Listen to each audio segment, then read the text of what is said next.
Good evening, everybody. For those who have been watching us for a while, Happy New Year. We are finally restarting our weekly streaming series here on YouTube and on other social media platforms where we interview the greatest minds of the 21st century.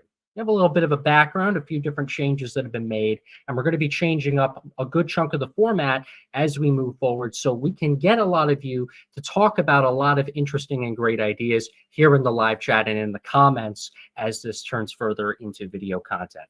There have been a lot of changes happening within the organization and within the culture in general. And this is a great opportunity for ideas that have stood against the test of time to prevail in some ever important conversations. And it's why I am so thrilled to bring on the guests that we have tonight. I want to go into some announcements before we fully dig into it. So we have a member of the week, guys. His name is Kyle Lesperance. Be like Kyle and become a member today of Atheists for Liberty at atheistsforliberty.org. We're a 501c3 nonprofit organization that stands for free speech, free thinking, and freedom for all. And we're doing a lot of amazing things. I just got back recently from DC where we had an amazing reception where Yasmin Mohammed, who's also on our advisory board, was a guest speaker. And we had plenty of you show up from Maryland, Virginia, and DC to really care about community, building purpose and belonging, and also standing up against horrible ideas. We've been doing the same in New York, Oregon, and plenty of places around the country. And our online community has been building too.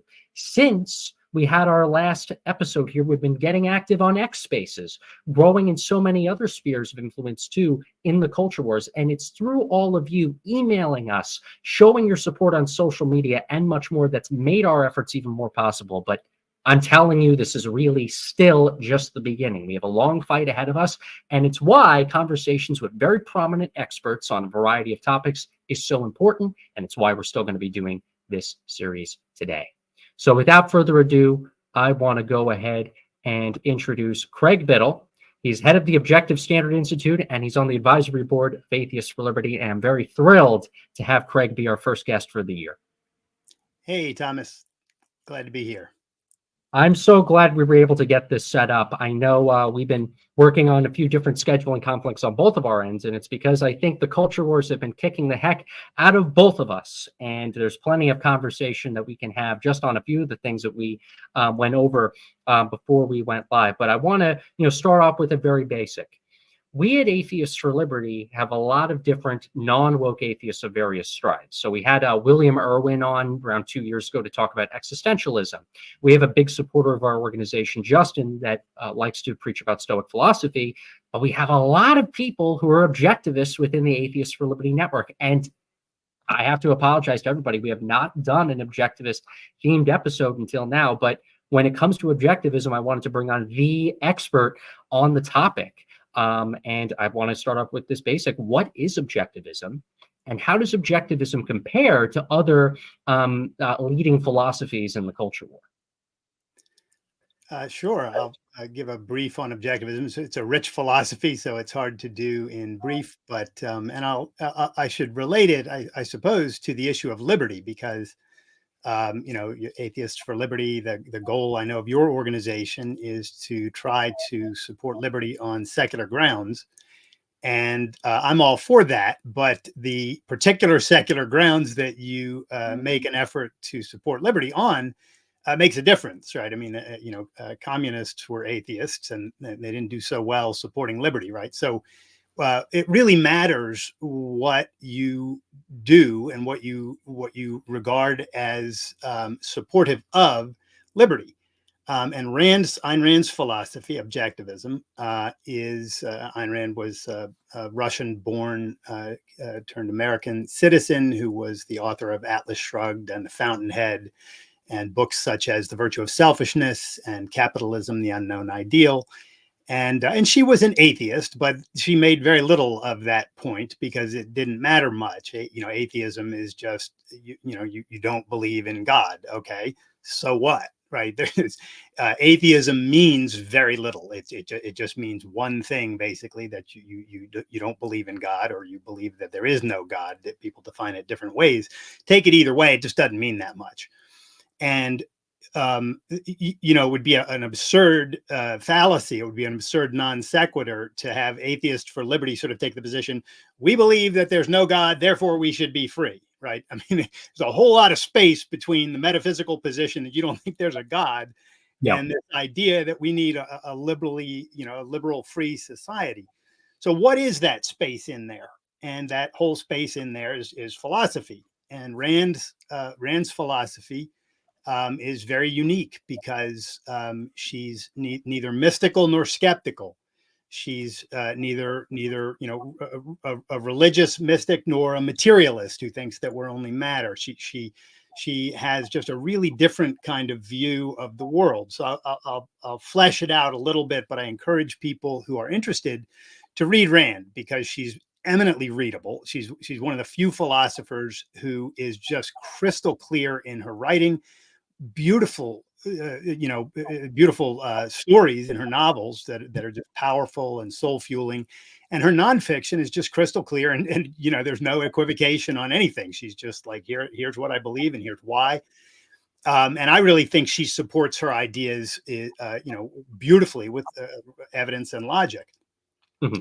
So I'll dive into what this thing is. So it's a comprehensive philosophy. It's an overview. It's a view of the world that includes a view of the nature of reality, which is the branch of philosophy called metaphysics. What is the essence of the world in which we live? What are the fundamental laws of existence, if there are any fundamental laws, or even if existence is real, right? Because some people say it isn't.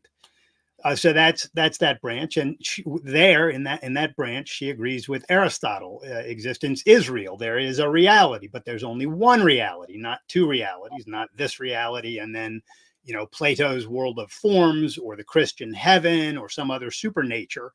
She doesn't believe in supernature. She says with Aristotle that would be senseless duplication. There's no evidence for another dimension, and if you posit another dimension to try to solve problems in this dimension, you're just kicking the can down the road, right? And you still have to solve the problem for that dimension. So she agrees with Aristotle. There's one reality, this one in which we live, the one we perceive with our senses, and the one that we need to understand if we're going to do this thing called live. And she also disagrees, though, with the skeptics or the who say there's no reality, man. It's all made up by it's all in your mind, right? There's no external reality. So some people say there's zero reality. Some people say there's two, and Ayn Rand says there's one. Right. What nature of this reality? Things are what they are. Things have identities. Everything that exists has certain qualities and characteristics that make it what it is. And this is famously known as the law of identity. A thing is what it is. A is A. And because of that, the law of identity applied to action is the law of causality. Things can act only in accordance with their natures. Right? A rose can bloom or wilt, but it cannot speak. Right. Fundamental law of reality. Things act in accordance with their nature. So she holds that there's a real reality out there. It has fundamental laws that we need our thinking to correspond to. So if you think a rose spoke, then your thinking is mistaken and you need to correct it, right? So looking at the Bible, that holds that a bush spoke and a snake spoke and a woman turned into a pillar of salt and a dead man rose after 3 days from the dead and all that stuff. Totally rational. Yeah, I mean, if reality is real and things are what they are and the law of causality holds, none of that stuff can happen. So, her thinking just sort of shoves aside huge swaths of nonsense that we then don't have to deal with, and enables us to then focus on things that are really important for human life and for understanding this world and our needs. So her metaphysics is essentially that one world governed by laws, the laws of identity and causality, most fundamentally. And then her epistemology, the theory of, or the branch of philosophy that deals with the theory of knowledge. How do we know what's true? How do we validate our knowledge? How do you form and validate concepts? All of that. She holds that our only means of knowledge is reason.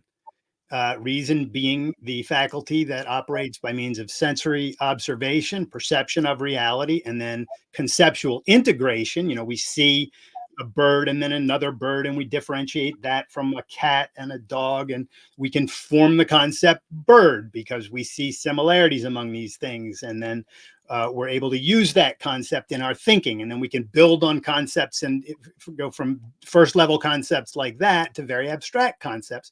Yeah. And this is what makes human beings capable of doing the amazing things that we do, like building cities and sending people to the moon and, you know, curing cancer. Why can we do that? Because we have a rational faculty that enables us to understand the world by looking at reality, integrating our perceptions into concepts and generalizations and principles, and then applying those principles to this world in which we live. So this idea that reason is our means of knowledge is really the core of Rand's philosophy. Well, reason as against what? Well, as against faith, the idea that you can know by just sort of believing or just accepting, or that something comes from on high and hits you and you then know, right? A revelation type thing. And objectivism just repudiates that nonsense and says it's just not true that you can know by just believing. And in a certain sense, every thinking adult knows that. There's nothing surprising there. If you really think about it, no adult tells his kid before he's going to cross the street, close your eyes and just believe that the path is clear. And when you believe that, go, right. I mean, it would be ridiculous.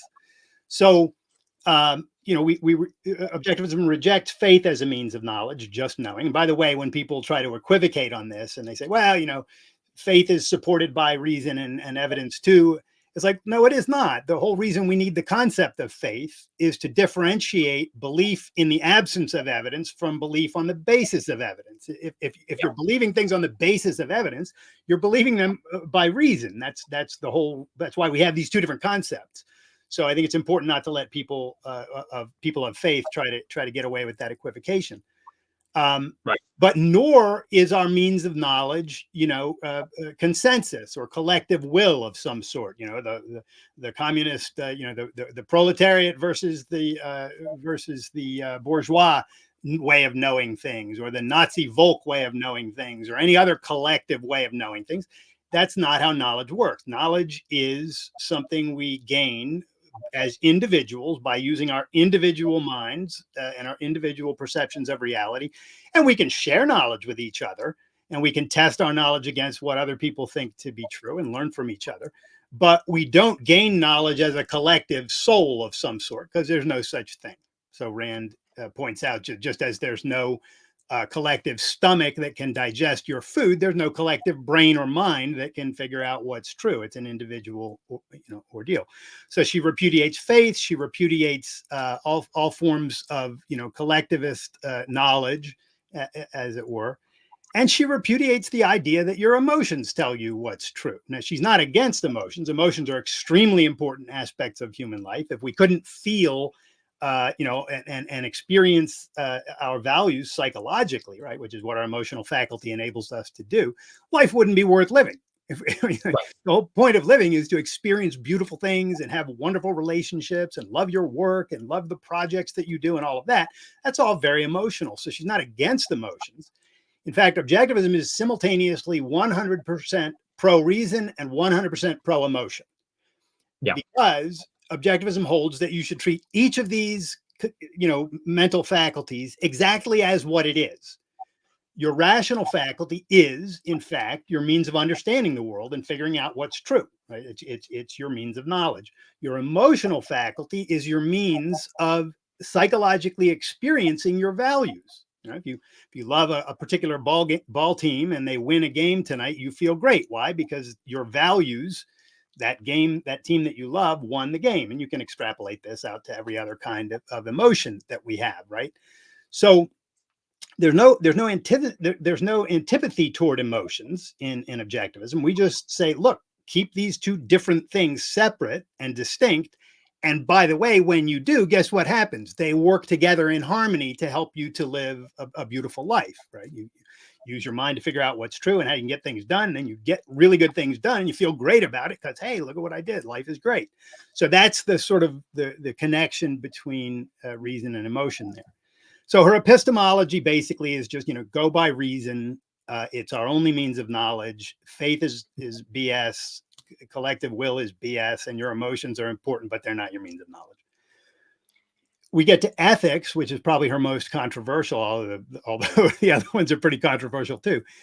And here she just challenges the entire 2,500 years of so-called Judeo-Christian ethics. This idea that that being moral consistent, self-sacrificially serving others, right, which is exemplified by Jesus on the cross, dying for our sins, right? He's serving us by dying for our sins.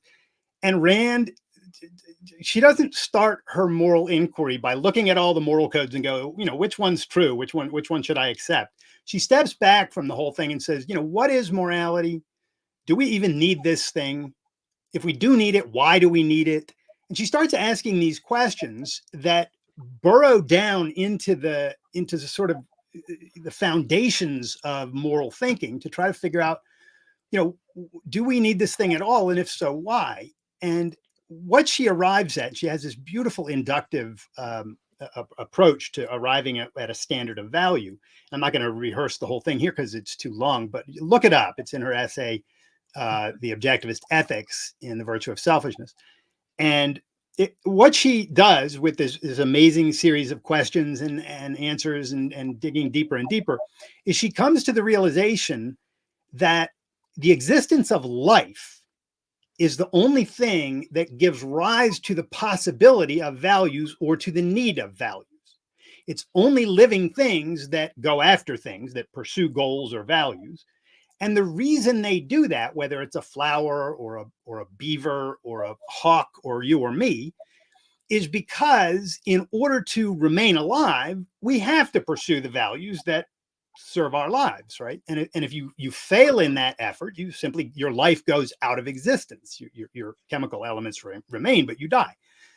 And she realizes through this inquiry that what this means is that the factual requirements of human life constitute the standard of moral value. Well, this is a big deal to discover this. And she not only discovers it, she proves it. And the proof is really interesting. So I encourage your listeners to check it out. But if you think about it, once you have a proven standard of value, the factual requirements of human life on Earth, given the kind of animals that we are, rational animals who have, two mental faculties, reason and emotion, and we got to understand what those differences are and all the things about our nature, it means that ethics then becomes a science, just like any other science. In engineering, you're trying to get the bridge to stand so that cars can go over it without falling into the river, right? So the standard in engineering is tools that in effect work for our human purposes. Well, likewise in any other science, in medicine, the standard is human health, and doctors try to figure out how to make us healthy. And in ethics, the standard is the factual requirements of human life. What do we need to do at a fundamental level in order to live and love our lives? And when you ask it that way and you have that standard, you can then start to look at reality and go, well, okay, we have these two different mental faculties, reason and emotion. We got to figure out what those are and how they work and which one's fundamental and which one enables us to understand the world. So she does that. She says, well, reason is our most fundamental life-serving value. Let go by reason. That should be your base. And then she develops several other virtues based on this and values. So the other values are purpose. We need long-term, because of the kind of beings we are, we need these like long-term goals that are, set our intentions in life, things like our career or a romantic relationship or learning a musical instrument that you love to play. So purpose in human life, she sees, is a necessary aspect, a fundamentally necessary aspect of human life. So now we have reason and purpose as very important things. She notes that self-esteem, your conviction that you're capable of dealing with reality and worthy of success in reality, that's very important. If you don't feel like you can do things, right, you are not going to have the self-confidence to do things. So how do you build it? By using your mind, getting things done and seeing that you did, right? You prove to yourself over time, or it's an iterative process. And when you do that, you gain self-esteem. You're like, hey, I can deal with this thing called reality. the better if you watch kids in a Montessori classroom, you can see this happening in real time, right? They figure they do one of the apparatuses correctly, like stacking some blocks correctly. And when they do it, their face lights up. Why? Because that's a hit of self-esteem. That's one iteration of this thing. Hey, I can deal with the world.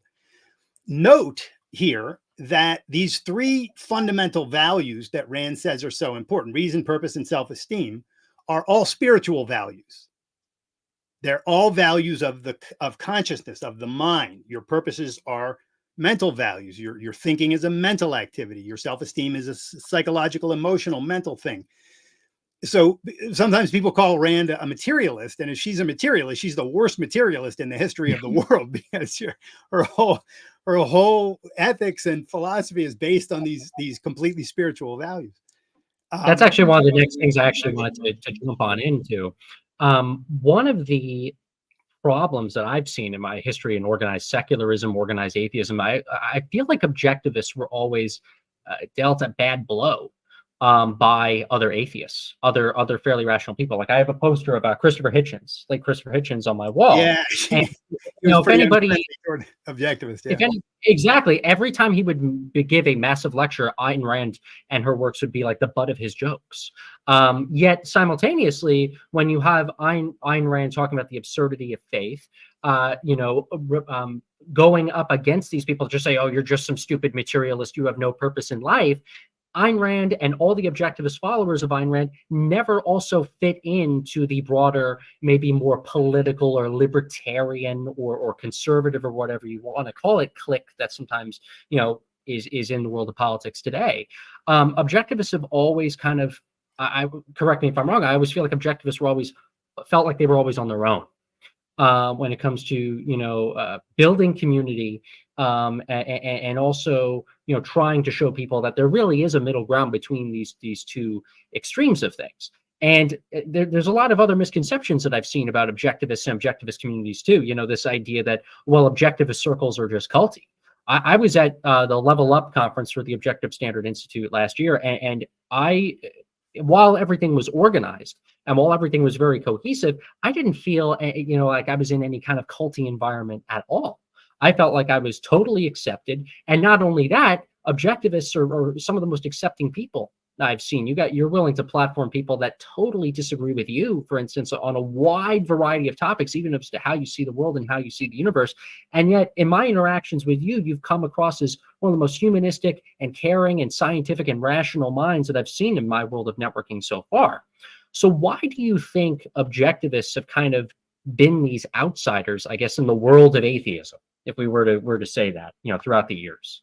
Yeah, it's a really good question, and there's several angles that I can take on it to try to explain it. It's a puzzling thing on one hand, but as we peer into the reasons for it, I think you'll see that why it happens. But just to highlight your point about coming to a Level Up, one of Objective Standard Institute's conferences, it's probably the warmest, most welcoming, most active-minded, willing to discuss ideas environment you will ever experience, right? And so it's the absolute antithesis of some stodgy sort of barking at you kind of thing. And this goes to why we're also willing to get on the stage with various people who completely disagree with us. And it's mostly because we're really confident about our ideas. Like I understand Rand's philosophy well enough and know the evidence that supports it to just be like, yeah, I can explain this to people, even if they're completely against these ideas. I think I can move the needle for them. And if not for them, for people in the audience listening. So that's why, part of our willingness to engage so much is just the confidence in the ideas. But the reason for the sort of hatred toward Rand and toward objectivists and objectivism really is, I think, born mostly of her ethics, which I was touching on, and I was about to get to the really core part that makes her so controversial, because all I was doing so far is talking about human life being the standard of moral value, and we need reason, purpose, and self-esteem. And then we get to this issue of, well, so who has a life? Whose life are we talking about? And the life is the life of an individual. And if the factual requirements of human life are the standard of moral value, and the thing that lives is an individual, this means that the way that the individual should act is precisely in a way that supports his life and enables him to live a beautiful life and love his life and achieve happiness. Well, you can see where this is going. This is getting rather selfish sounding, right? Which is why Rand wrote a book titled The Virtue of Selfishness. The fact of the matter is that the very reason that we need values, and the very reason that values even exist, is to enable us to live. And living is an inherently self-interested thing. It's going after your values, pursuing your values, getting your values in order, and knowing what's more important to you and what's less important, and then refusing to give up greater values for the sake of lesser values, which is how Rand defines a sacrifice, refusing to do that.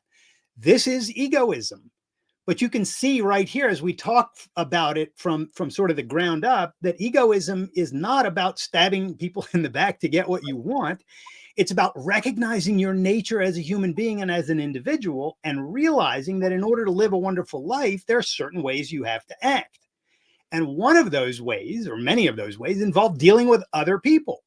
Other people are extremely important to our lives, right? You think of your work colleagues, your friends, your lover, the guy who sells you groceries. Like there's so many things that make other people important. So egoism doesn't say other people aren't important. It just says that each individual should treat his own life as his own most important value. Yeah. So Rand holds that human sacrifice as such is immoral. Sacrificing yourself for others is wrong because it's bad for your life. Sacrificing others for yourself is wrong because they own their lives and they have a right to act on their own judgment and live their lives. So she advocates a morality of non-sacrifice. Well, this sounds really, really good when you just hear it like this, but the problem is that it runs up against 2,500 years of the Judeo-Christian ethics that says you should sacrifice for others. So people, when they come to Rand's ethics and they hear this business about her being for rational self-interest or selfishness, as she sometimes calls it, they immediately freeze the idea on, oh, she's advocating mafia type activity. It's like, no. And she even challenges this very idea in her book, The Virtue of Selfishness. She says, if you say, in effect, that mafia types are selfish because they're going after what they want, and somebody like a Jeff Bezos or a Martha Stewart is selfish because he's going after what he wants, you have created what she calls a package deal. You're putting things together and treating them as the same because they have some superficial similarity, namely, in this case, these people are going after what they want, and completely disregarding the way in which they're going after what they want and how they made those decisions, right? Jeff Bezos and the producers in this world, like you and your friends and me and my friends, right? What do? We get up in the morning, we think, hey, how can I produce values in this world and trade them with other people so we can live great lives?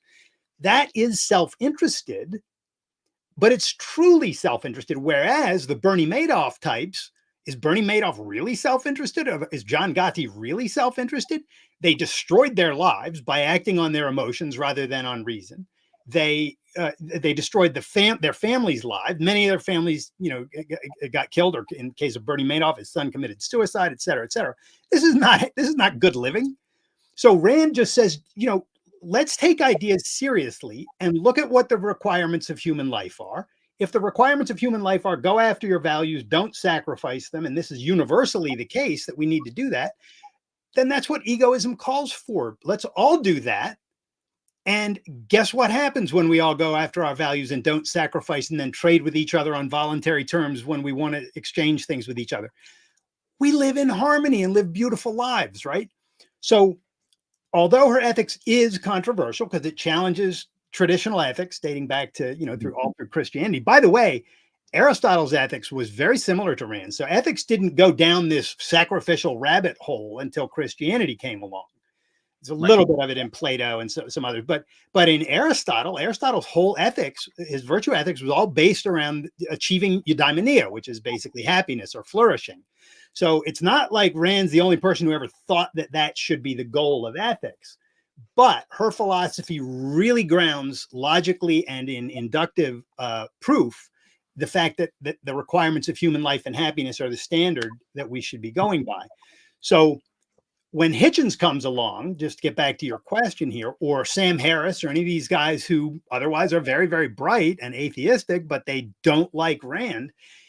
And the reason they don't like her is because they won't read her actual books and figure out what she actually said. They accept what they hear out in the world. Oh yeah, Rand hates poor people and wants them all to suffer and die, or whatever nonsense they hear. By the way, most of her heroes in her novels start out, or even some of them remain poor, and many of her villains are rich. So like the absurdity of some of these claims about Rand is just through the roof. But they'll then attack her, and Hitchens will say something like, yeah, as if we need more selfishness, because he believes, A, that everybody already is selfish, and that's the problem, because we're all going after what we want, and some of us do that in these horrible ways. If he read Rand, he wouldn't have that confused idea of what her view is. He'd understand her. I think if Hitchens had read Rand, he would have gone, oh my God, this is clearly true. What a beautiful philosophy. And I think the same. Yeah, he was already going kind of in a different direction than how he was raised anyways towards the latter parts of his life. And that's what really perplexed me. When I was starting to, get into his speeches more, I would always see that kind of but at the end of the joke, but at the end of the lecture, when it's totally unnecessary. You would think his strongest supporters and allies would be objectivists. Yeah, it's funny. Even Sam Harris, Sam Harris makes a joke about Rand. He's like, I tried to read Rand, but I just couldn't open the book. And then you can joke about that because he doesn't have free will. So it makes sense that he couldn't open the book because he didn't have any control over that anyway. But there's all sorts of sort of like sniping at Rand out there, which is really unfair. These guys should know better. Even Steven Pinker does it in one of his books. Mm-hmm. He misrepresents her. And it's just weird because these guys otherwise are very bright, and they need Rand's philosophy because they're still stuck in this false alternative that either we get morality from religion and we're going to just follow commandments, PragerU type or Ben Shapiro type, silly nonsense religious stuff, or there's no way to prove that morality is true because Sam Harris's efforts do not prove it. And he's been attacked legitimately for many reasons, including in my journal because of that. Because he can't prove that so-called well-being, human well-being is the standard of moral value. Rand does prove that the factual requirements of human life are the standard of moral value. And if Sam understood that, he'd be able to anchor much of his otherwise relatively good reasoning in something more solid, but he won't go there. So what are you going to do? Well, speaking of frustrations when it comes to big debates, I want to get into a current event that happened recently that you and I both happened to be in the audience for. The video and debate is cycling throughout YouTube, and I wanted to get your opinion on this. So at Dissident Dialogues, which was an event in Brooklyn, New York, by Winston Marshall and a few other organizers, there was a debate between Richard Dawkins and Ayaan Hirsi Ali on her so-called conversion to Christianity, her journey to faith now. Unheard, which is I would say a Christian apologetics publication, they gave Richard the opportunity at Dissident Dialogues to have the conversation with Ayaan because they both made public statements pertaining to this big momentous event in culture across the West about Ayaan's conversion. And I remember just being super glued to the debate. There were a lot of things I loved about what Richard Dawkins said. There were a lot of things I didn't like about what Ayaan Hirsi Ali said, but I saw that you were glued as well in the audience when you were looking at this too. And just seeing the passion in you explaining the difference between objectivism and what you call Judeo-Christian nonsense, I bet you have quite a few opinions yourself. And I think, that debate and that discussion, the discussions that are going to be following that are only going to be one of the most interesting things that people are going to want to see in modern day debates. What was your take when Richard Dawkins and Ayaan Hirsi Ali debated? What did you agree with Richard on? Did you agree with anything Ayaan Hirsi Ali was saying? And maybe what would you have done differently if you were in the hot seat talking to Ayaan instead of Richard Dawkins? Yeah, it was a really interesting moment. I was let down by the debate, but I wasn't surprised that I was let down because Richard Dawkins, as brilliant as he is about, biology and his fields, he's never figured out, again, if he would read Rand, he would get a lot done. He's never figured out the answer to the claims made by religious people to the effect that if you don't have religion, you have no purpose or meaning in life. And, where's morality going to come from? And all the standard sort of Mach 1 things that, religionists bring up that very few atheists can answer. And in this particular debate or conversation, by the way, I must say too that Freddie Sayers beautifully moderated that debate. I went up to him afterward and had to talk to him about it because it was such a difficult debate to moderate because Richard and I are friends, very good friends for a long time, and with her conversion to Christianity recently, there's a huge sort of chasm between them in terms of their thinking now, and it was a kind of a weird situation. Didn't know where it was going to go. But anyway, back to the debate, and then Ayan's explanation this time, as against her written explanation of why she was converting to Christianity, which was extreme, with the whole of which that written piece was completely pragmatic sounding. It's like, well, you can't get reason, you can't get purpose and meaning from life, and I couldn't do that, so I converted basically to Christianity to get those things. But in this discussion with Dawkins, she came out and said that she actually believes in the Christian doctrine, including such things as the resurrection and the virgin birth and the whole 9 yards, all the miracles, right? Yeah. And so it was an interesting moment where Dawkins didn't think she was going to say that. He thought she was sticking with the cultural Christian kind of pragmatic approach. And I think he was taken by surprise and didn't know how to handle it.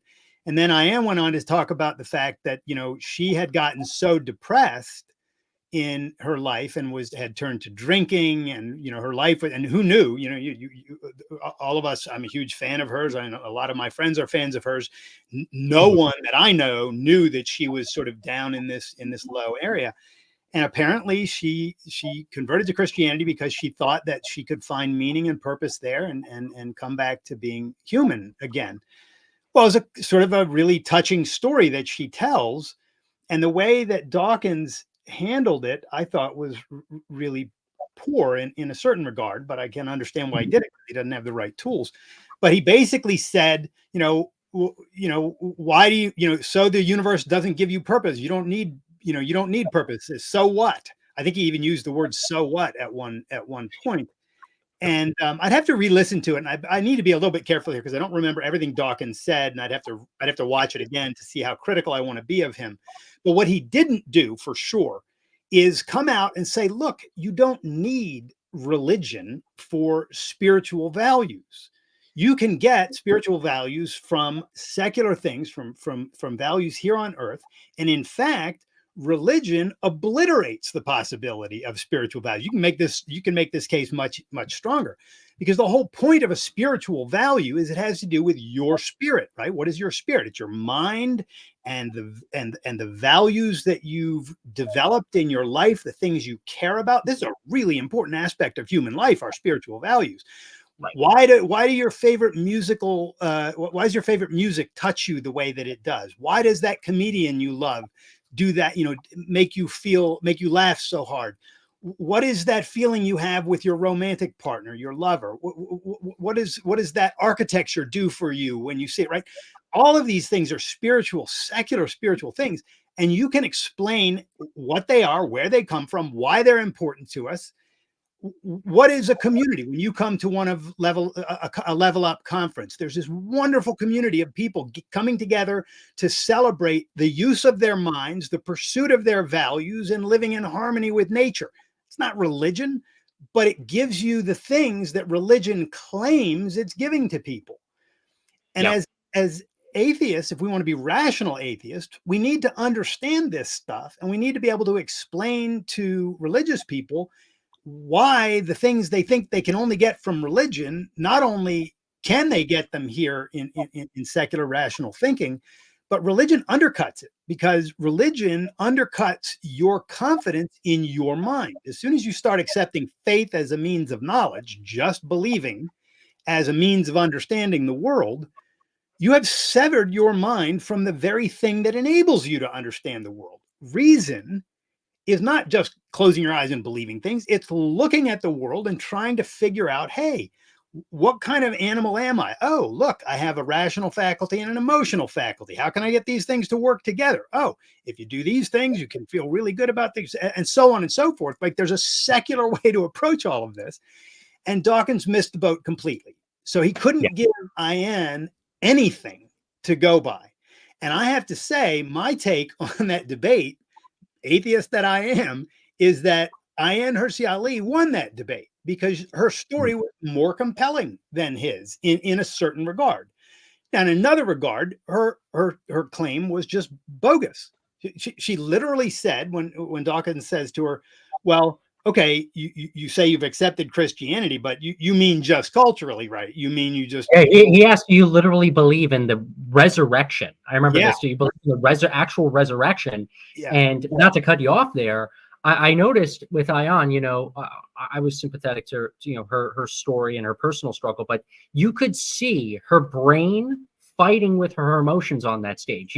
She stuttered plenty of times because I think the rationalist in her knew that she couldn't actually legitimately answer that with a yes or no question when Dawkins brought it up. She was very uncomfortable with those questions, and understandably so, because it's just silly to accept something like the resurrection, and we know it. And what she did is she used the word belief, which is this is a trick that religious people use. I don't even know if they all know that they're doing it, but what they do, she said, "I choose to believe," and that was her phrase for why she accepts the resurrection. And well, what does that mean? I choose to believe. We have to understand what the meaning of this concept belief is. When you say I believe something, what you mean is you accept it as true. That's what belief means. I believe something means I accept it as true. And then the question is, well, why do you accept it as true? Is there evidence to support it? If so, where is that evidence? Is it legitimate evidence? Let's talk about it. It's a good conversation to have. Sometimes I've thought things were true that weren't true. And then somebody shows me the evidence and I go, oh, thank you. Now I have the evidence and I can correct my thinking. It's a really good process.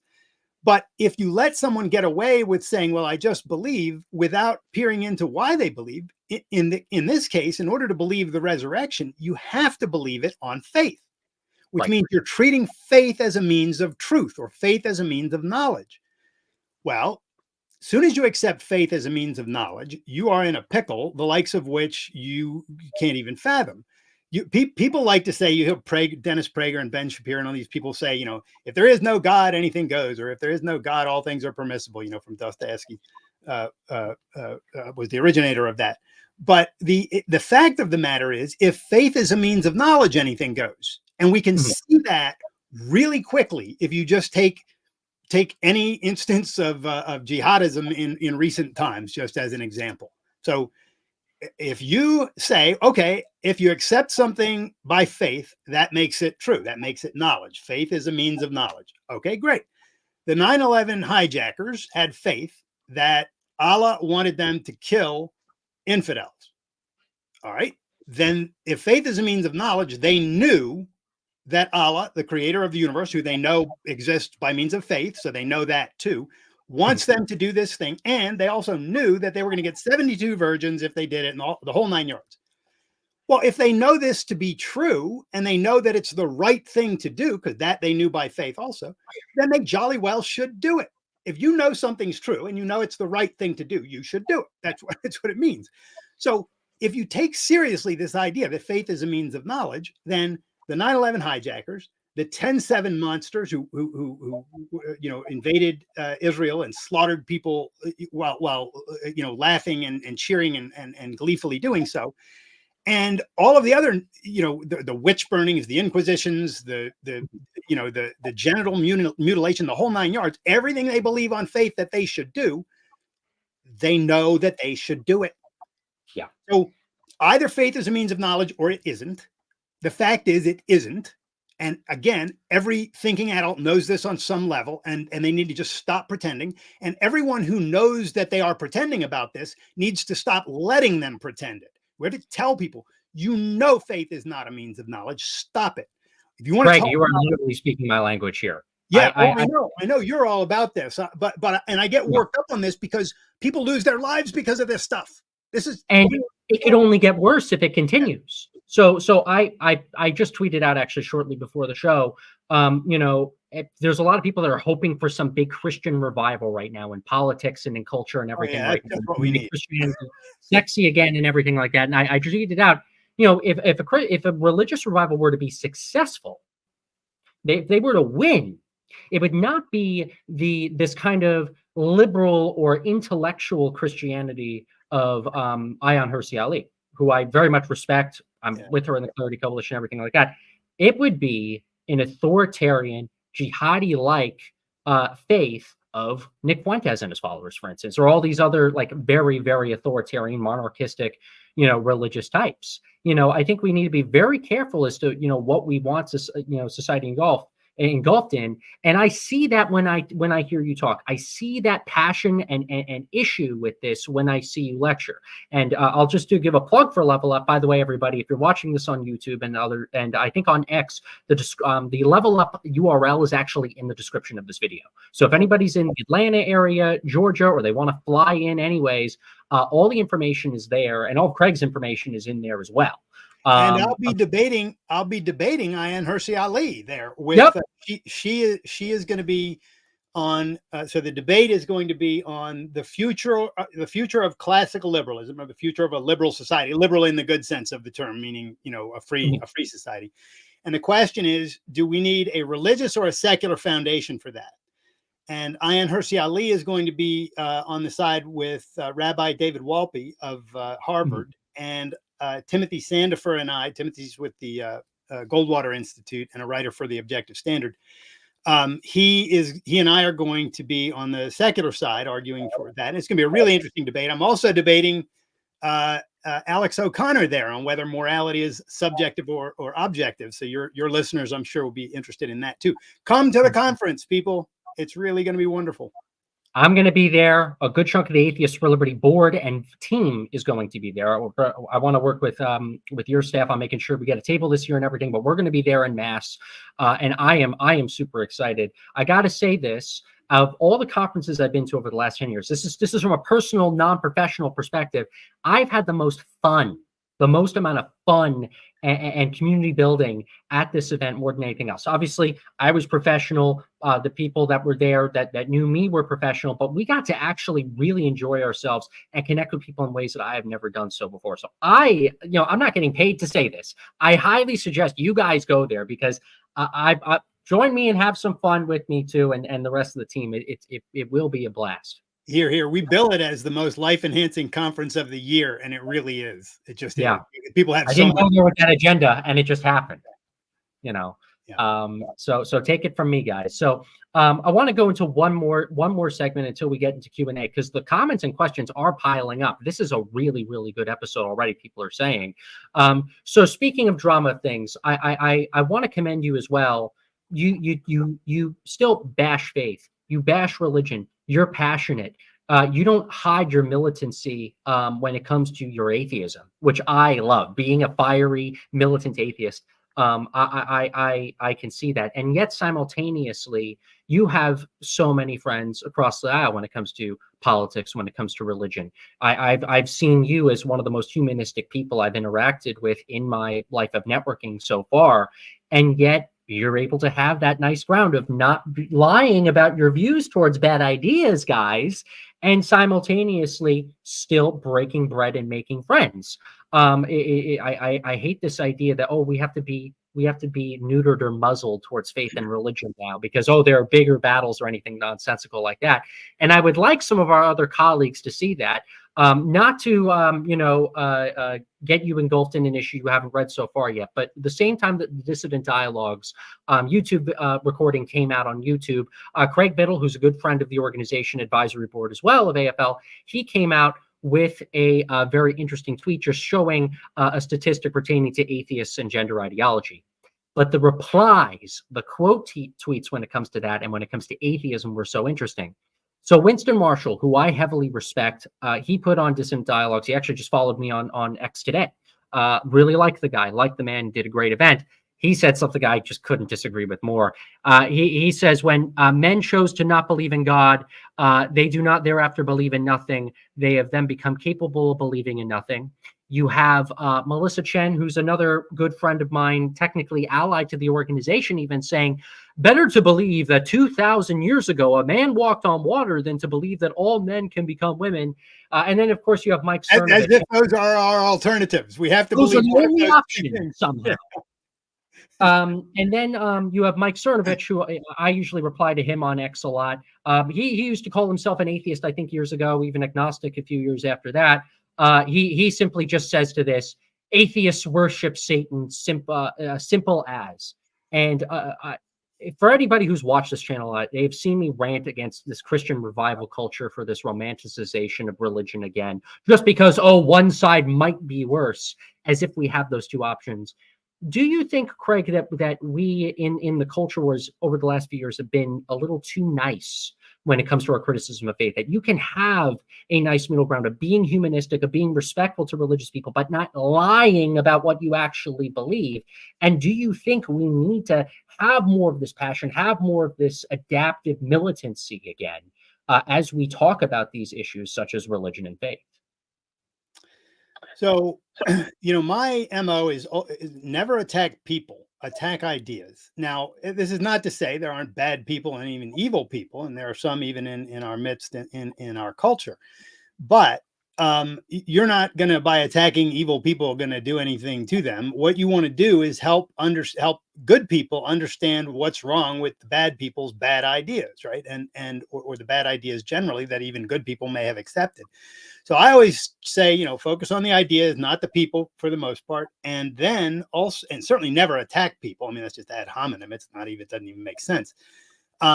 But also bear in mind that a lot of people genuinely don't have the knowledge that, for instance, like, if I'm talking to young people and trying to help them understand my ideas, I can't be like, well, you should understand this, and start barking at them for not knowing what I know because I've been studying these ideas for decades.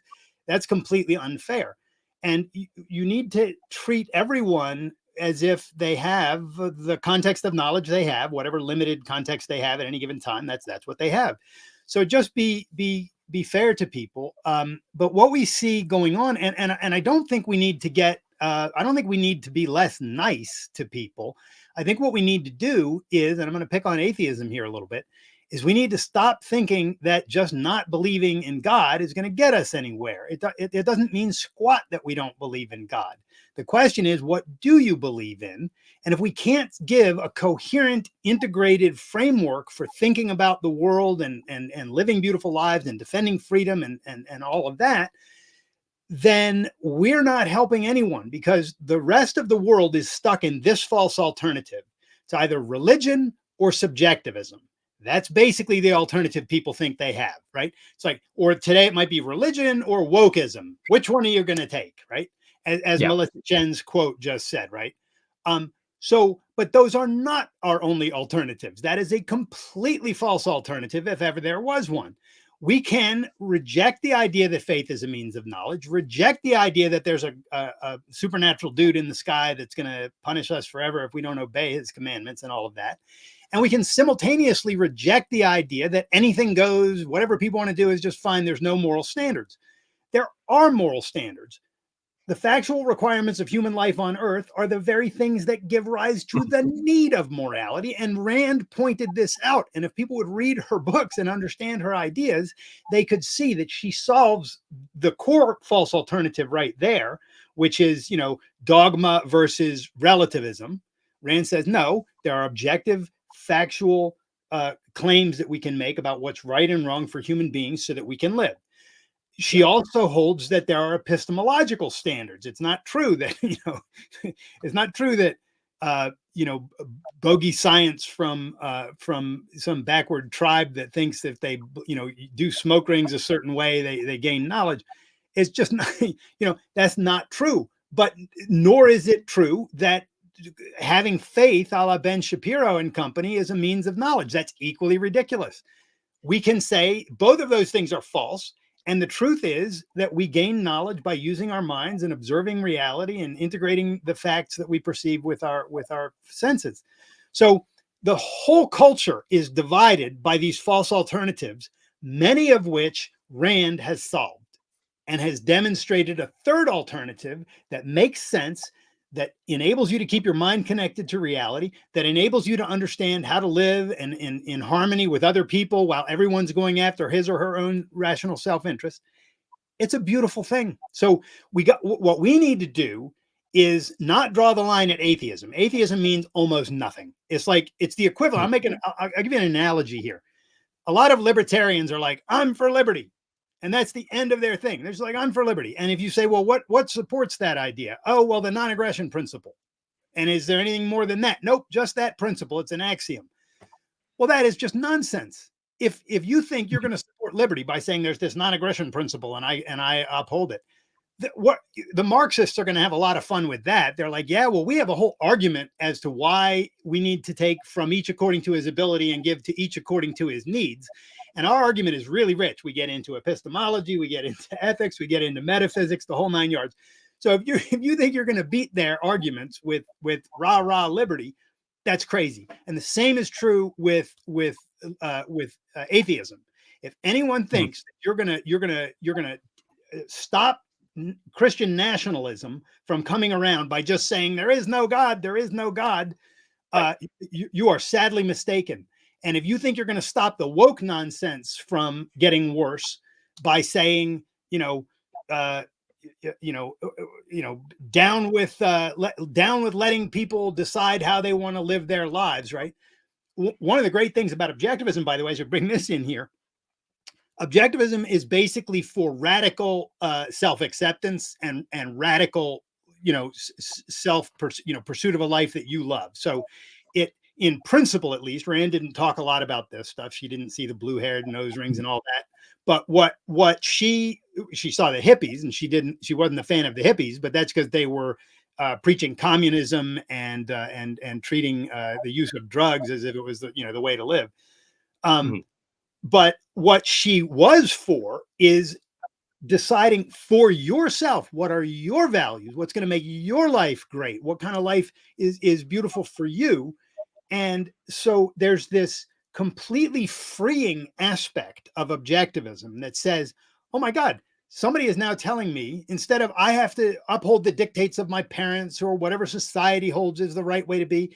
No, I should think for myself about what I think is going to make my life great and go after that, as long as I'm not, initiating force against other people or being dishonest or the like. That's a beautiful, freeing thing. So not only do you get away from the dogmatism of religion and the ridiculous subjectivism of the left, which is just anything goes. Who's to say that the people who did declitterize young women over in the Middle East are bad? That's their culture. Of course, we can say they're bad. That's just a horrible thing to do to young girls. So anyway, Rand creates an objective foundation for knowledge, for ethics, and for politics in a way that just no one else did. So I'll do another plug too. And this is actually what I like about Atheists for Liberty. I feel like we're a great stepping stone for people to get their heads into debates about culture, about philosophy, and things like that. Atheism, right, is a negation. It's not this automatic positive. But I like that. I think there is reasons for why you have to have organizations based on a negative to exist. Sometimes there's some rotting wood engulfing society that we need to get rid of. And I should be clear. I'm not against the organization existing. As a name and all that. But you and I have talked about this before. It's important let's have the discussion of what supports liberty. Let's have that discussion. Does anything support it? If so, let's figure out what does and go with that so that we can be free, right? And for this reason, this is why I like that we have such a friendship with the Objective Standard Institute. So we get people in the door, we get them in the fight for secularism, for reason, for atheist normalcy. But then from there, for people who ask a lot of the philosophical questions, we get to refer them to our allies. We get to refer them to the existing institutions that have existed with material for such a long time for those conversations to flourish. And I know you were obviously promoting Ayn Rand's works. But through Atheists for Liberty, depending on your membership, guys, we have plenty of books, thanks to Craig, and also thanks to plenty of our other advisors, to help people learn the material when it comes to various different philosophies and secular ways to see the world. So we have plenty of signed copies, thanks to Craig, of Craig, your book, Loving Life, The Morality of Self-Interest and the Facts That Support It. I even have it on one of our show tables here. And again, for anybody who signs up for a certain membership, we'll go ahead in our headquarters here and mail you signed copies. And additionally, all of Craig's information is in the YouTube description and description of wherever you are seeing this, including his website, including the Objective Standard Institute.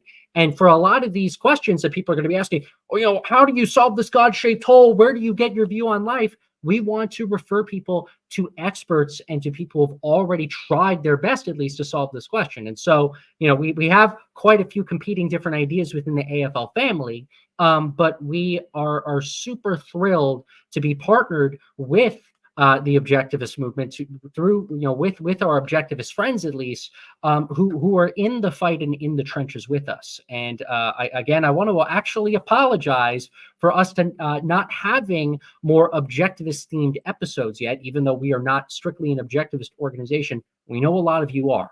And please, everybody, check out Craig Biddle. Check out all the work that Craig does. He has just been an absolute pleasure getting to know him over the last 2 years. I learned that Thomas, I'm actually starting a brand new podcast. The first episode comes out tomorrow.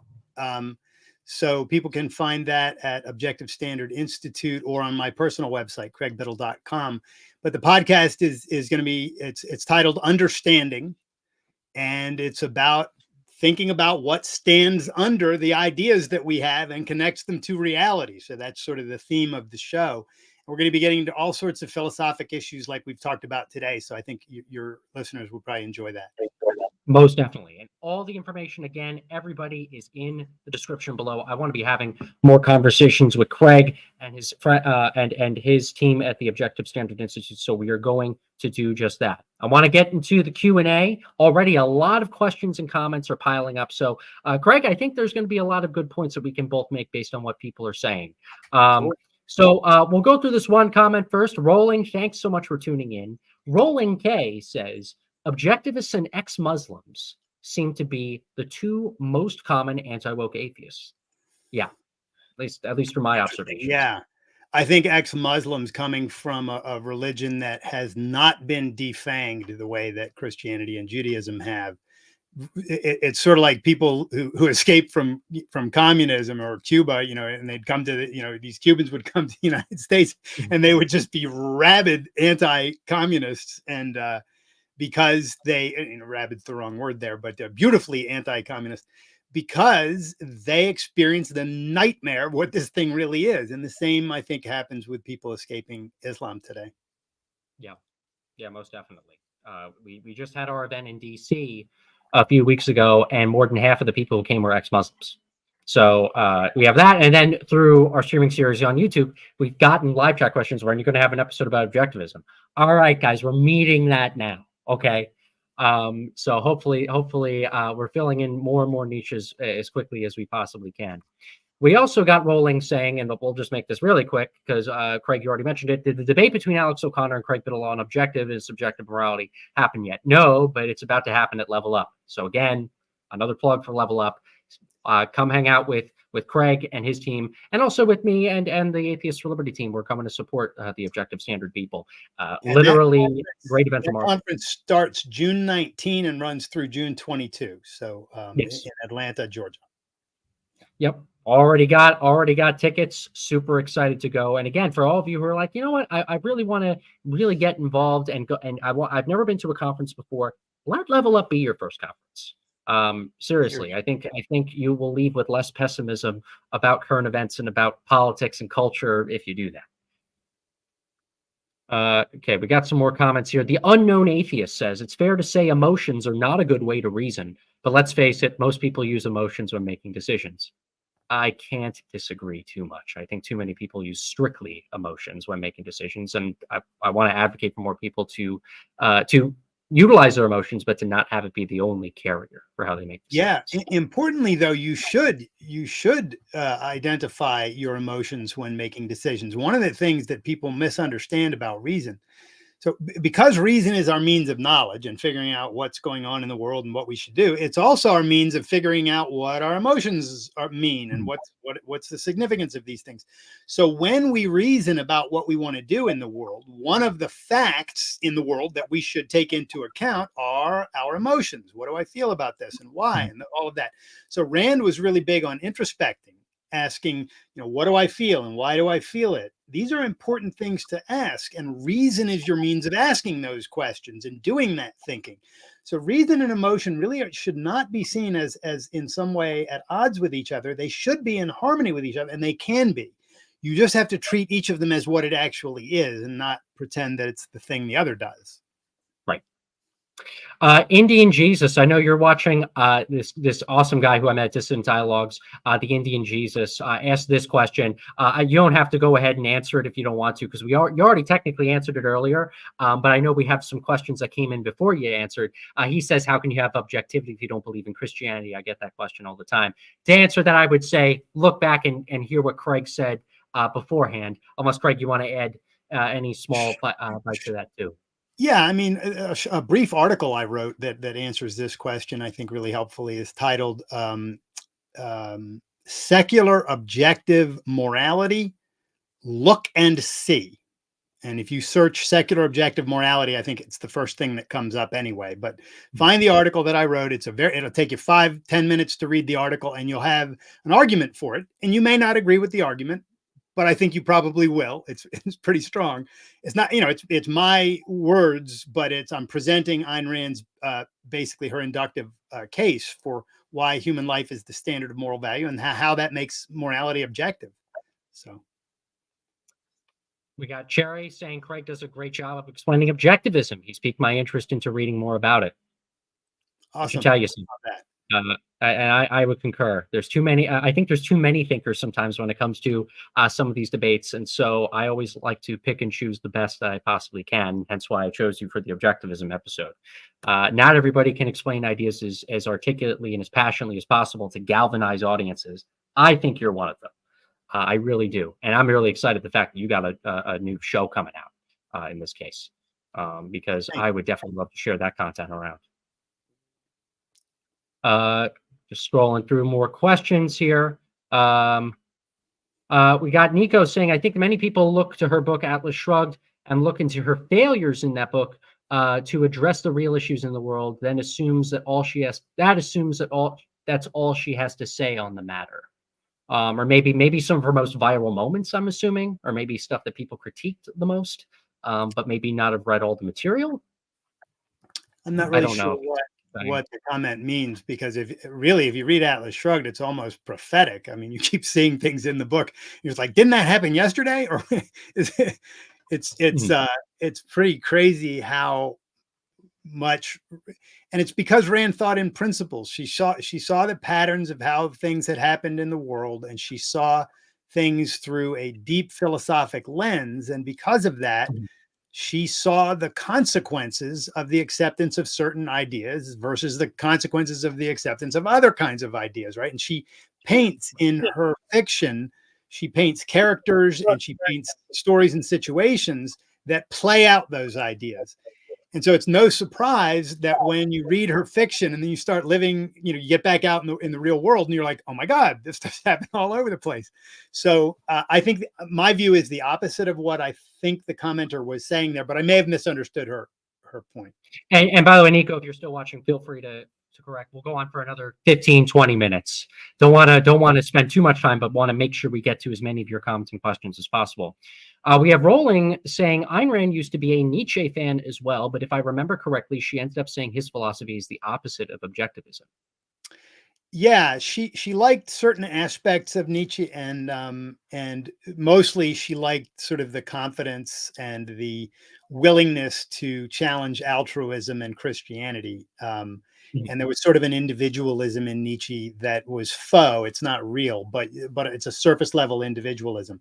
And as Rand matured in her thinking and learned more about Nietzsche, she backed away from that quite strongly and eventually said, yeah, that his philosophy is really the opposite of hers.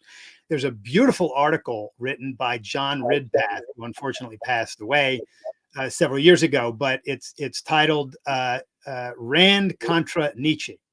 And it's in my journal, The Objective Standard, which is different from Objective Standard Institute. Objective Standard Institute is our nonprofit educational organization. The Objective Standard is a journal of philosophy and culture, and it's in that journal. But if you search Rand contra Nietzsche by John Ridpath, I recommend reading that article because Ridpath lays out Nietzsche's philosophy basically side by side with Rand, looking at the metaphysics, the epistemology, the ethics, and the politics, and shows just one step at a time how they're completely opposite in almost every respect. And it's just a really lovely article to read because beautifully written, really, really clear. And you'll learn a lot about Rand's ideas by contrast with Nietzsche's ideas, which are also fascinating. So highly recommend that.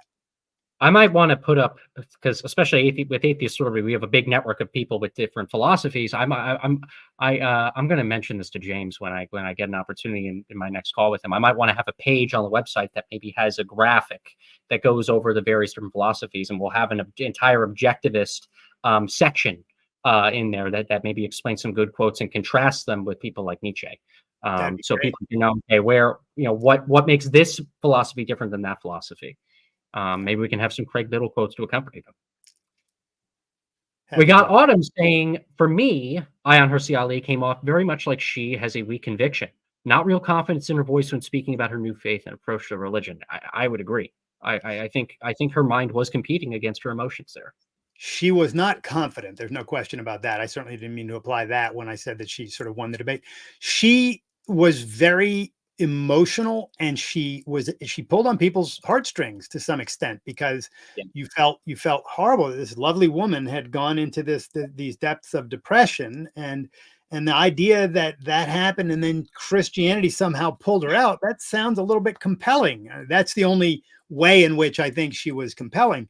There was zero logic in her argument. It was 100% an emotional argument, and ultimately she rested the whole thing on I choose to believe, which means I choose to accept these ideas, even though I know they're not supported by reason, logic, and evidence. So it's not the way to go. And when people, if you capitulate to faith, if you say, I'm going to start accepting things on faith, you have given up, in effect, your reasoning mind.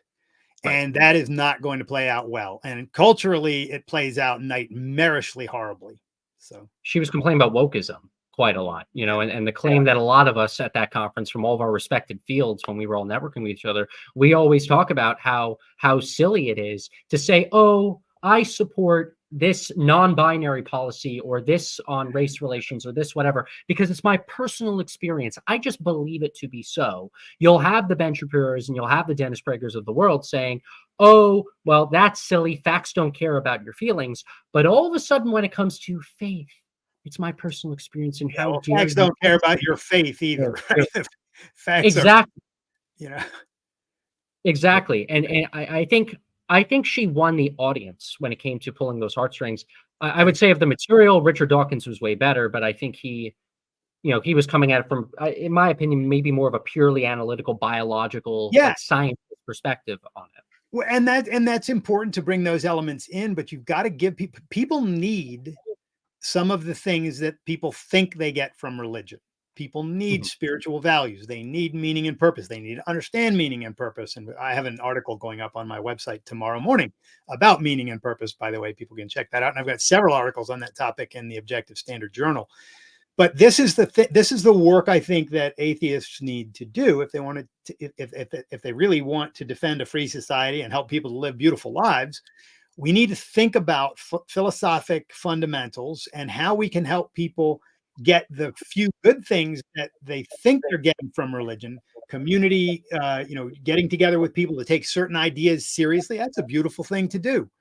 I do that with my friends, and listening to wonderful music and talking about it, and reading poetry if that's something you like, and talking about. There's all sorts of spiritual values that we can pursue. But Dawkins really didn't make any kind of an offer there that people could get their heads around. You have a follow-up comment from Nico saying, yeah, I think that as much Biddle is doing a great job here, they are underselling the strength of Rand's dissenters. Well,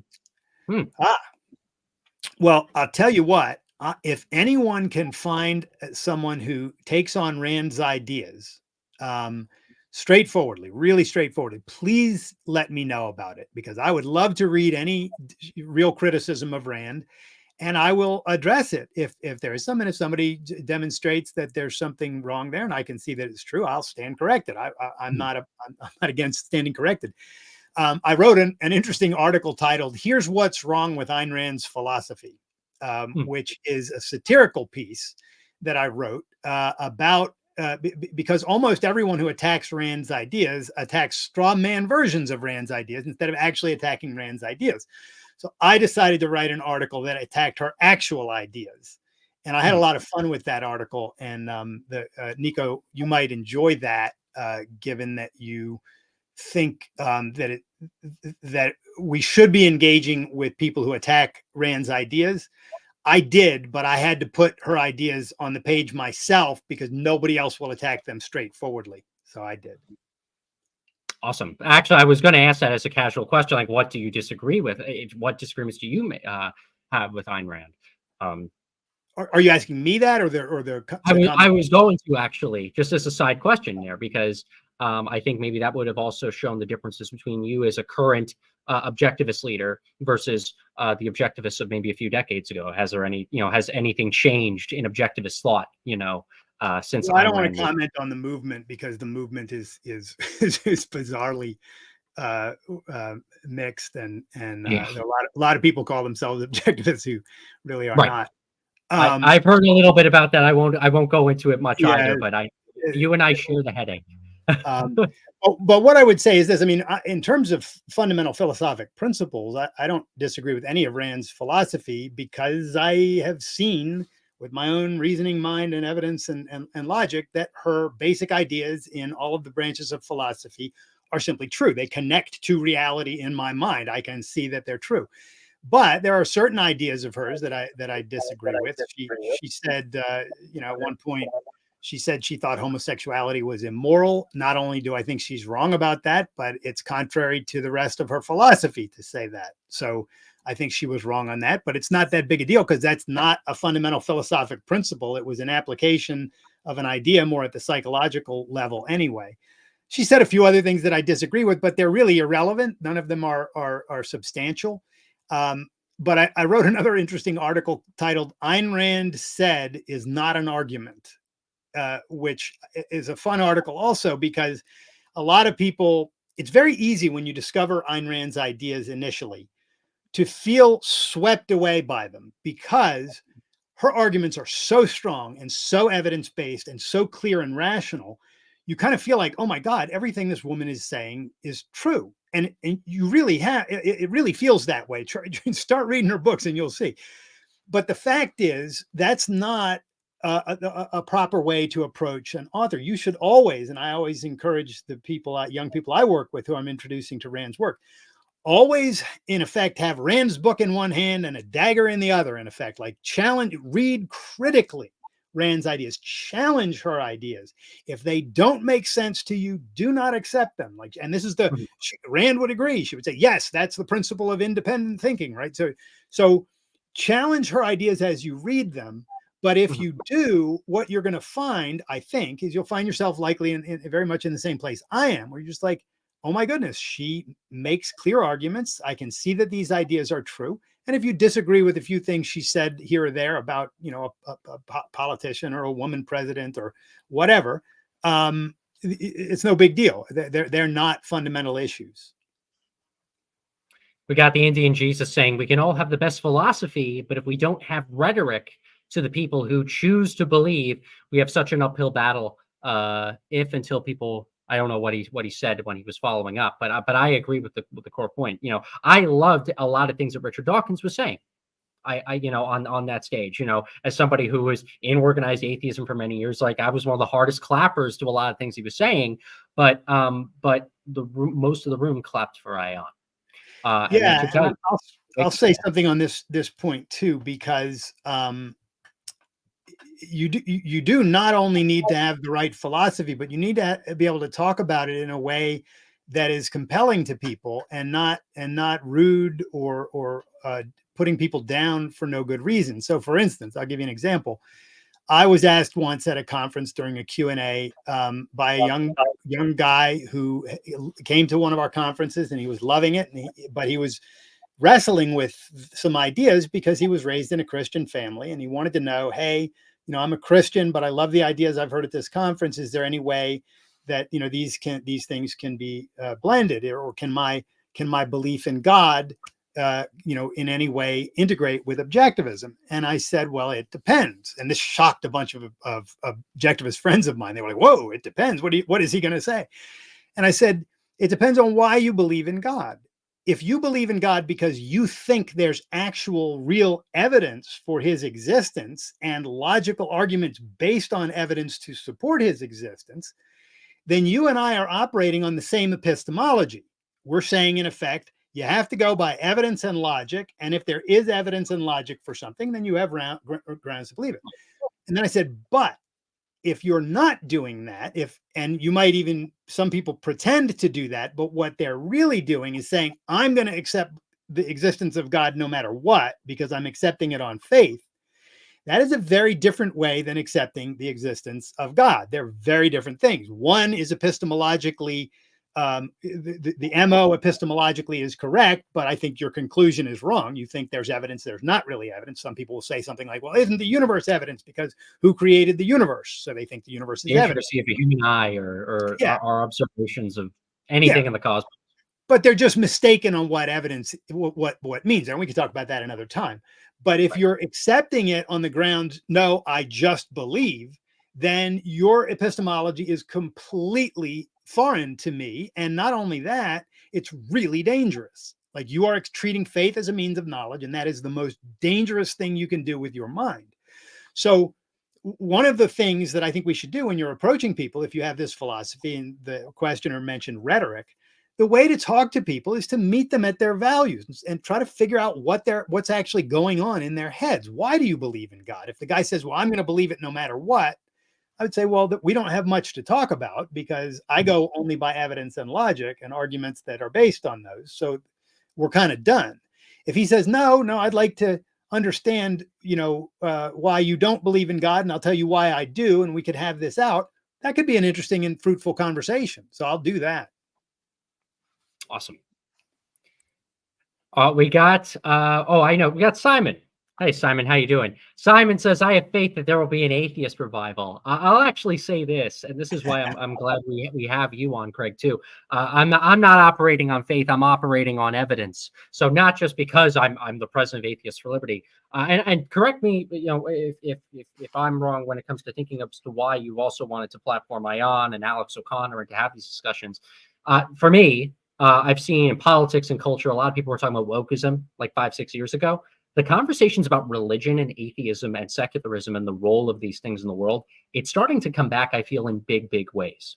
I think people are starting to now want to finally return to these very important debates about the cosmos and how religion might fit or might not fit in society. And just from a perspective of someone who runs an organization, it's made me want to get up in the morning more and do what I do as an atheist leader. But it's probably helped you as the head of the Objective Standard Institute make decisions as to what kind of conversations you're going to have at, say, Level Up and through your materials. I feel like that's coming back. I think there is going to be an atheist revival. I think what we saw 20 years ago with New Atheism, I think it's going to come back, but it's going to come back in a different way.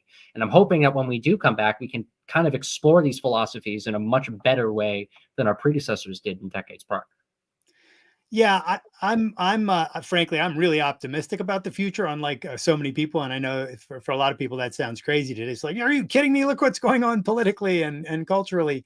But the reason I'm optimistic is because I know the power of ideas, and I know that it takes not a majority to change a culture, but a minority of people who really understand the most potent ideas and can put them to work. This is what the founding fathers did. This is why America exists, because a small minority of people understood something on some level. They didn't fully understand the theory of rights because that didn't get explained fully until Ayn Rand, but they understood it well enough at the time to ground and found a country on these ideas. Not only the right to life, liberty, and property, but the right to the pursuit of happiness, which is profoundly self-interested, right? What is the pursuit of happiness? It's the pursuit of it's in effect a signal to egoism. By the way, Ayn Rand said that her ethics is basically just a fleshed out argument for what the founders advocated in the Declaration.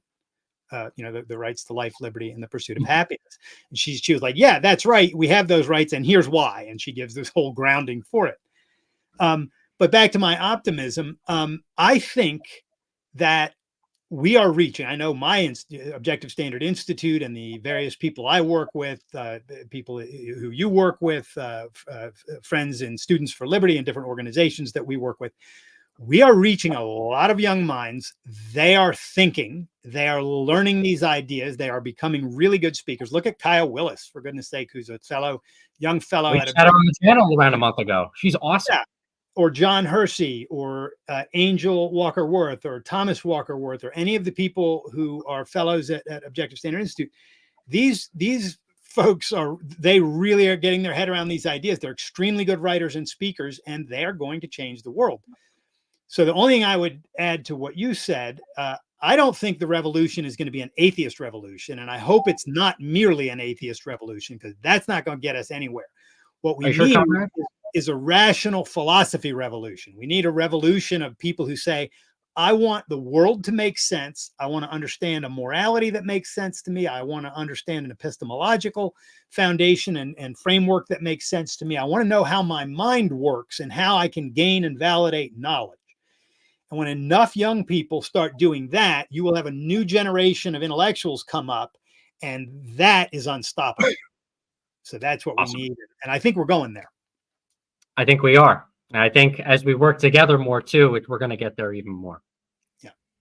We got a few super chats that are even coming in. People are even donating to this. That's how much people like this. Off the Chain Atheist saying good stream and good chat. Thank you so much. And by the way, I want to apologize to some of you. I know we have more questions coming in. I want to finish this off in the next 4 minutes or so. So if anybody has any further questions or comments, once this becomes a recorded video, please go ahead and paste them in the comments section below, or if you're seeing this on X, as this becomes a recorded video, put that in the post, in the thread, or feel free to contact us, info@atheistsliberty.org, or contact Craig if you have any questions specifically for him. This is freaking amazing. And again, we're doing this every single Tuesday at 8 p.m. Eastern, 5 p.m. Pacific. We have Chase Oliver. He's a libertarian candidate for president. He's coming on next Tuesday at 8. And we're going to be continuously going week by week, getting on new different thinkers and activists and more to talk about ever pressing ideas. We got Draco, aka James. Thank you so much, James. When I was saying about having the page on the website for Atheists about different philosophies, he says, "You got it, boss. I look forward to meeting you, Craig." He's coming to level up. So you're gonna love James. Wonderful. Looking forward. So let's see. Just to even showcase a few more. Liberty Dragon, Spiny, thank you so much for tuning in. Looking at the political situation while Galt's Gulch is not real, the fleeing of money and skills from woke lefty states to red states demonstrates the Atlas Shrugged effect. I don't know if you want to comment on that or not. Let me read this here. Looking at the political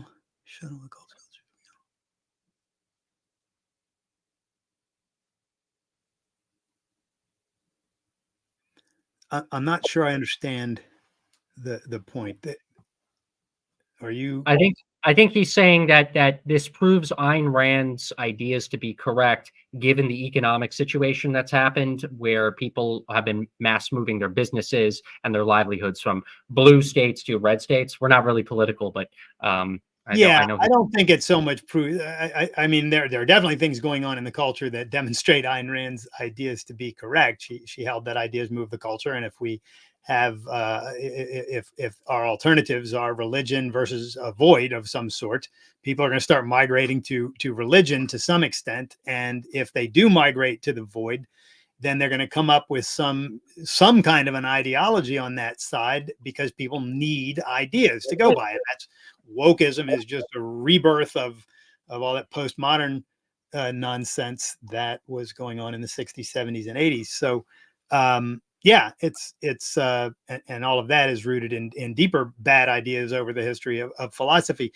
But what you see in the migration of people to states where there are less regulations, that's just an economic thing, whereby people get fed up. If you take their money and regulate their businesses, they will often leave. Unfortunately, not enough people take that kind of stuff seriously, which is why a culture can go under. Economics is not sufficient grounds to win this cultural battle, because people will sit there and let their stuff be taken.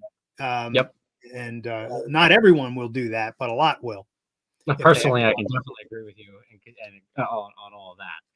Yeah. So, guys, everybody, thank you so much for coming on in. I'll make some last minute announcements. You like seeing this episode, you like seeing the conversations that I've had with people such as Craig Biddle and many more. Become part of the organization. Join Atheists for Liberty today at atheistsforliberty.org, guys. Help us keep the fight going for free speech, free thinking, and freedom for all. You know, we try to do what we can to educate people for free as much as we can, but it also takes time. It also takes volunteerism, and it takes money. So we're a 501c3 tax-exempt organization for a reason, guys. And so learn more about us and become a member today. Again, that's atheistsforliberty.org. If you like drinking wine, I didn't put this plug in the beginning, but we do have a partnership with Blood of Tyrants. So if you guys are interested in drinking some wine, but also supporting a cool organization, you go to drinkbloodofTyrants.com and you use code ATHEIST10. You get a discount and you get to support us at the end of the day too. We're also active on social media. So facebook.com/atheistliberty, ever-growing Facebook page. We have a really cool Instagram page at Atheists for Liberty. And we're going to be doing a lot on X, a lot. We're doing an X space this Thursday with Colin Wright. So that graphic I put up about his tweet on atheism and a percentage of atheists when it comes to the issues that he cares about. We're going to be going into atheism and a lot more conversations with Colin, but a lot of people that have been replying to him. Jordan Peterson made a whole quote tweet about it and wants to get him on a conversation about atheism too. So we're going to, take advantage of this and dive right in. We're going to be active on X Spaces. And if you want to chime in more to the conversation there, be sure to follow us at Atheist Liberty. And of course, one little last minute announcement. You're watching this on YouTube like the majority of you are. Be sure to subscribe, like the video, and hit the notification bell to see more content. Guys, it just takes 2 seconds for you to do that. It takes 2 seconds for you to do that. And so none of you have excuses. It selfishly benefits me, but it also selfishly benefits all of you because you guys all like the channel. There's a reason why you're stayed in for 90 minutes to hear Craig and I talk. So clicking that bell, it helps not only me, but it helps you too. And you know it, so you have to click. So love it. Leverage, self-interest, and win-win. There we go. Exactly. So Craig, I'm looking forward to seeing you at Level Up, and thank you so much for coming on the channel. You have kickstarted our streams for 2024, and I'm very thrilled that we have you as guest number 1 for that, even though this is our 43rd stream. And we're going to be continuing every Tuesday, but Craig, it has been an absolute pleasure. Likewise. Thanks for having me on. Take care, everybody. See you next week.